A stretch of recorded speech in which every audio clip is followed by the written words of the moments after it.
So for this mock exercise, we're going to take a look at a company called Woo Inc. And we're going to take a look at using financial statement relationship to help us find the missing amounts. So here's the question.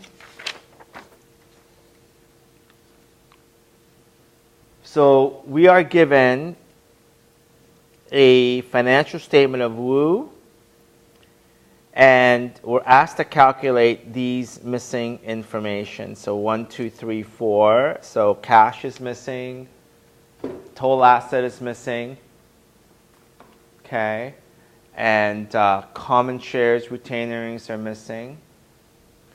Then they asked us to also look at the statement of earnings and statement of retained earnings.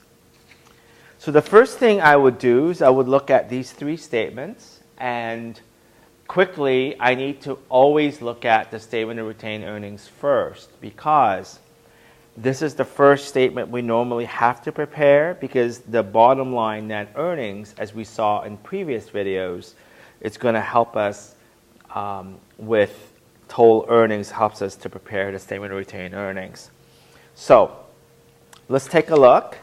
So in this case, we do know that revenue less expenses gives us earnings before taxes. So we know that this number 5 has to be, operating has to be 75,000 minus 35. That has to be 75 minus 35, because if that was the case, that will help us find the operating expenses, and this is 40,000. So we know that 75 less 40 gives us 35. So we know that's right. So the only way for us to find number 5 is to subtract revenue minus earnings before taxes. We know that earnings before taxes minus income tax gives us net earnings. So this one here is 35 minus 9 gives us 26,000. Okay? Now, we know that in preparation of the financial statement, the first statement we always prepare is a statement of earnings.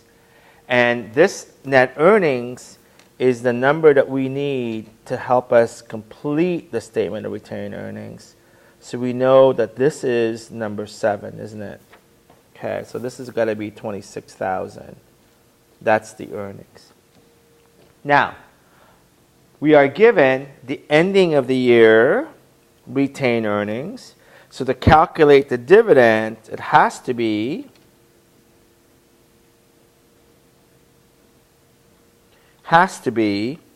the beginning retained earnings of 10,000 plus net earnings, okay, minus the ending of the year balance. She gives me 5,000. So this must be $5,000. Okay, that must be the total dividends that were declared. Right? So to calculate the total dividends declared, we're going to take the beginning retained earnings of 10 plus the net earnings from for the year ended August 31st of 26,000 that we calculated from the statement of statement of earnings. Subtract the ending retained earnings at the end of August 2009 to give us the dividends. Okay? So now we're going to start, once we prepare the statement of retained earnings, we're going to need that to help us complete the balance sheet.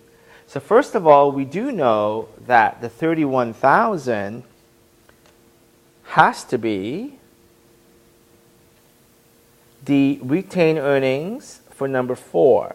Has to be this number here, right? This has got to be 31,000. Make sense? Because that came from the statement of retained earnings. Now we do know that to balance this, we've got one missing information, number 3, and that is common shares. So to calculate common shares, we need to add all of this, make sure that they all add up to 85,000, because we do know that total liabilities and shareholders adds up to 85,000. So common shares equals 19,000, right? Plus 31. Okay, and we're going to take 85,000 from that. Okay, so 85,000 minus 19 plus 31 to give me 35,000 common shares. So this is 35,000. Okay, now we do know the relationship between A equals L plus SE. We do know that total asset must equal both liabilities and shareholders' equity. So that means that number 2 has to be 85,000. Okay, by virtue of the fact that the 85 is the total liabilities and shareholders' equity, so that must be 85,000 as well. Now that we only have one unknown left, which is cash, we can probably figure out what cash is by looking at total asset, 85,000, minus all the other elements of asset to come out, so that will give us our cash balance.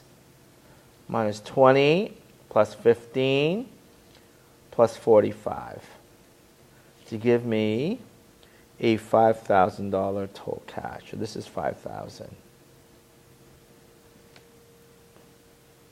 Okay, so the key takeaway of this question is, for us to be able to solve these missing information, it has to be done in some sort of logical sequence, logical order.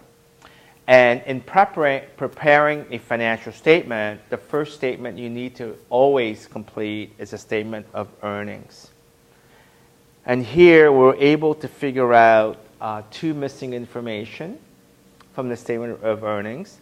But after that, the next statement is always statement of retained earnings, because we know that the earnings, net earnings, is part of what we need to, as part of the statement of retained earnings. And you can see that statement of retained earnings is profit minus dividends. So beginning retained earnings plus profit minus dividends to give us ending. Once we complete the statement of retained earnings, we're going to use the end of the year retained earnings to help us balance our balance sheet item. Okay, and that's usually in the order in which these statements are prepared. Okay, and this can be summarized in the following chart. So in this chart, it shows you the relationship between the 4 different statements. The first one is, as I said, we need to prepare the income statement first, or statement of earnings, revenue less expenses, to calculate the profit. Once you determine the profit, we now are able to complete a statement of changes in shareholders' equity by taking the beginning shareholders' equity plus profit minus dividends declared, and this other component or changes net. We're going to talk a bit about that in other videos, but those are adjustments to the shareholders' equity to give us the end of the year equity. That end of the year equity that information is needed to help us complete the statement of financial position or balance sheet. And again, it's asset less liability shareholders' equity, and one of the components of shareholders' equity is not only investment by owners called share capital, but also retained earnings, which is what this number comes from. Now, the 4th statement that we haven't talked about yet is a statement of cash flow. And essentially, we're going to look at the changes in cash under the asset, and we're going to analyze what happened to cash, or changes in cash, or how much money or how much cash the company has able to generate in the business, and where did they spend the money, etc. and we're going to prepare the statement of cash flow, and that number comes from the cash item on the asset side. Okay? So this is how financial statements are prepared and analyzed in a particular sequence. Thank you.